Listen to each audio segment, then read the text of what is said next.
Whenever something bad happens to a person, we say that they are facing the consequences of their karma, and when something good happens to someone, we say that their past karma in previous lives must have been good, so that's why good things are happening to them now. Now, the question arises, if we have to pay for the karmas of our past lives in this life, why did God create such a system in the first place? After all, why don't people get the results of their current karmas immediately so they can understand how the consequences of their karmas work? How the karma work? No one remembers their past lives, so if the results of past karmas affect this life, how will a person even realize the consequences of their karmas? Is the current situation we are experiencing today truly an outcome of our past karmas, or is it shaped by some other repeating cycle that governs our lives? If you understand this, all your misconceptions about karma will be shattered, and after hearing this story, you will also understand when and how the results of our actions come to fruition and how karma works. Once upon a time, a disciple asked Gautam Buddha, "What is karma?" Upon hearing this, Gautam Buddha smiled and replied, "To explain karma, I will tell you a story. After listening to this story, you will understand what karma is." Gautam Buddha began to tell the story. Once upon a time, there was a king in a big kingdom. One day, a king set out on a journey across his country with his minister. While traveling, they reached a market. In that market, the king noticed a shopkeeper. For some reason, the king became fixated on this shopkeeper and thought, "I don't know why, but I feel like giving this shopkeeper the death penalty." The king shared this thought with his minister. Before the minister could say anything, the king had already passed in front of that shopkeeper's shop and started talking about other things. The minister was deeply worried and couldn't understand why the king was thinking about making such a decision without any conversation or reason with the shopkeeper.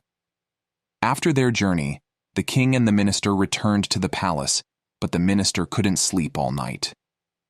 The next morning, he disguised himself as an ordinary citizen and went to the shopkeeper and asked him, "What do you sell?" The shopkeeper replied, "I sell sandalwood sticks." Then, the minister began to ask people around about the shopkeeper. Everyone told the minister that the shopkeeper didn't talk much to anyone and always seemed unhappy. The minister understood the situation. He went back to the shopkeeper and asked him, "Why are you unhappy?" The shopkeeper explained, "I am unhappy because people come to my shop. They smell the sandalwood sticks and say, 'It smells very nice,' but no one buys anything. That's why I am very unhappy." The minister felt sad when he heard the shopkeeper's words. He wondered why any shopkeeper wouldn't be unhappy if people came to their store, liked the shop's products but didn't make any purchases, especially when there's nothing wrong with the products.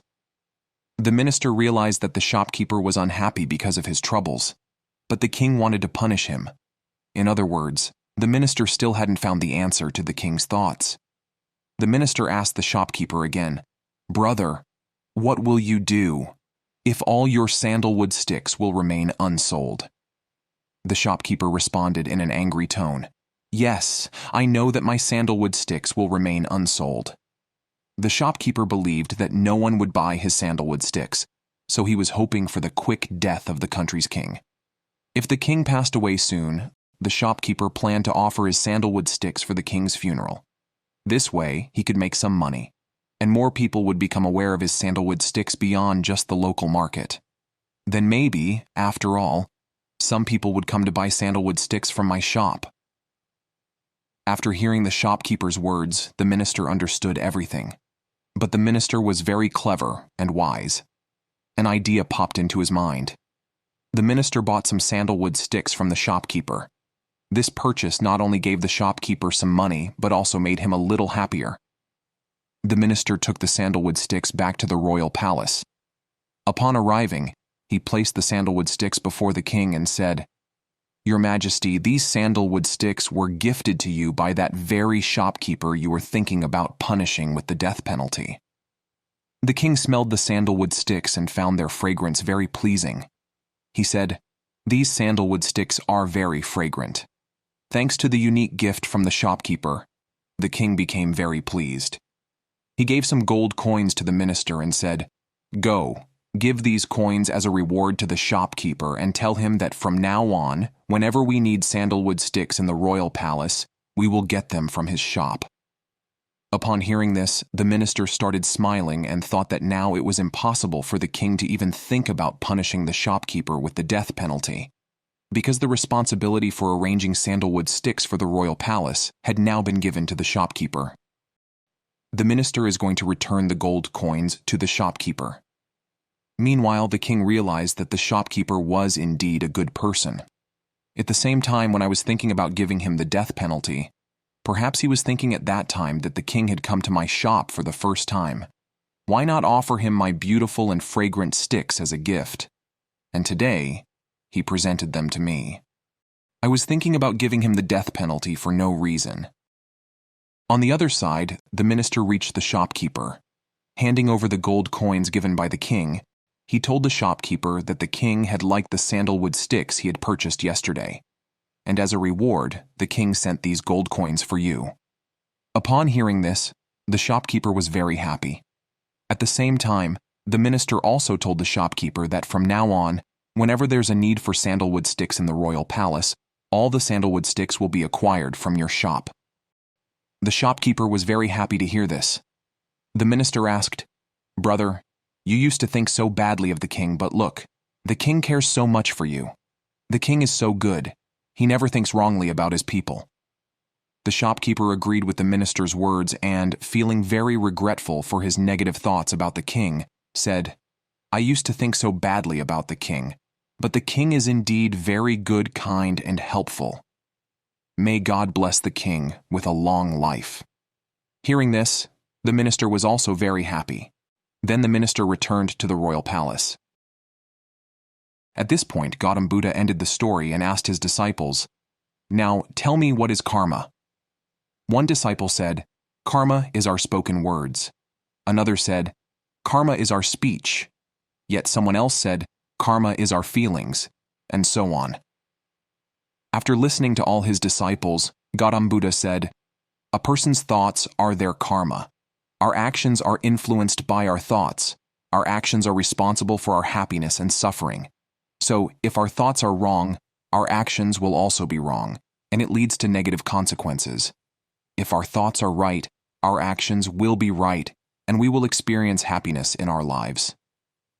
In simple terms, it means that our thoughts shape our actions, and our actions determine our well-being. If our thoughts are negative, our actions will be harmful, and it lead to unhappiness. On the other hand, positive thoughts lead to positive actions, resulting in happiness in our lives. Friends, now let's try to understand the concept of karma in simple words. The word karma means action. Everything that's happening in this universe, in this vast cosmos, can be considered as karma. In reality, karma follows the basic principle of action and reaction. Every action we take is karma, and then, according to the principles of action and reaction, every karma has its consequence. For example, throwing a glass is karma, and the breaking of glass is its consequence. In essence, whether the result is beneficial or harmful depends entirely on the actions we perform. Most people think that someone is sitting up in the sky making decisions about who will have happiness and who will have sorrow in their lives.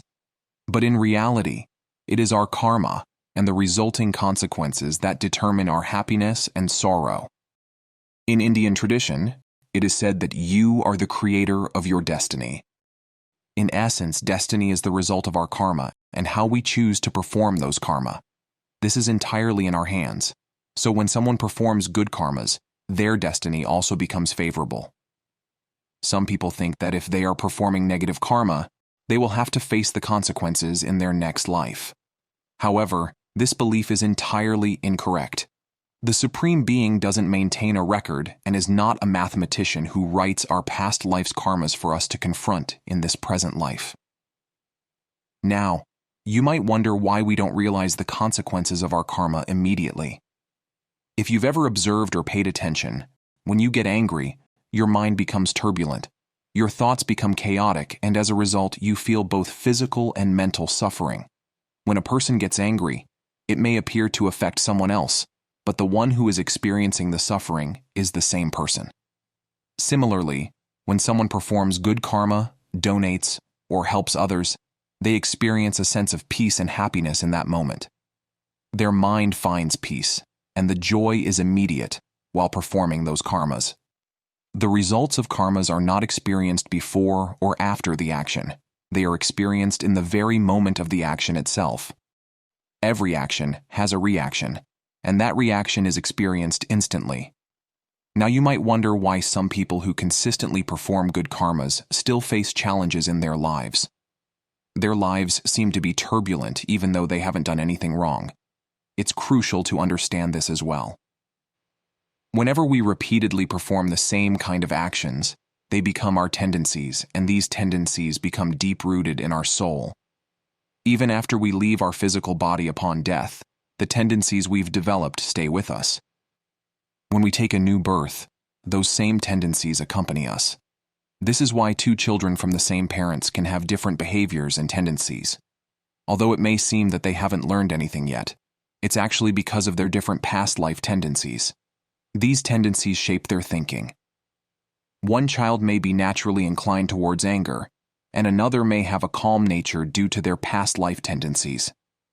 The tendencies we develop in this life become the tendencies we carry with us, which are referred to as the karmas of our past lives. It's like when rainwater drips from a wall during rainfall and a line is formed. As water continues to flow down that line, it deepens, and the next time it rains, the water is more likely to follow the same path. Similarly, when we repeatedly perform certain actions, these actions become tendencies, and the next time we're born, we are more likely to exhibit those same tendencies. In essence, the karmas we engage in create our tendencies, and it's more likely that a child will be born with those tendencies because they've been shaped by the past karmas. Our bodies and minds gather information from our surroundings and act based on that information and the knowledge we have.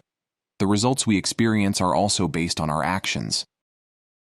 In reality, we perform daily tasks not by calculating percentages, but by following information efficiently. Our bodies and minds remember how to perform tasks and replicate them based on past knowledge. For example, when we learned to drive, we needed to consciously focus on the steering wheel and brakes. However, over time, driving becomes second nature because we've programmed ourselves to perform these tasks automatically. The car continues to run without much conscious thought because actions happen automatically. It might feel like someone else is driving the car, but it's our habits and programming that are at play. When we start performing most of our actions with awareness, we realize that our destiny is in our own hands because we have complete control over our actions when we are aware. As the story mentioned earlier, Gautam Buddha highlights the importance of controlling our thoughts because they have complete control over our actions. Being aware of our thoughts gives us complete control over our karmas, and when our actions align with our consciousness, the results also align with that awareness. That's why Gautam Buddha's teachings underscore the significance of a pure mind and control over our thoughts for shaping our destiny. I hope you enjoyed this story and learned a lot. You can tell us your thoughts about the story by commenting in the below comment box. Before leaving, please like the video and subscribe to the channel.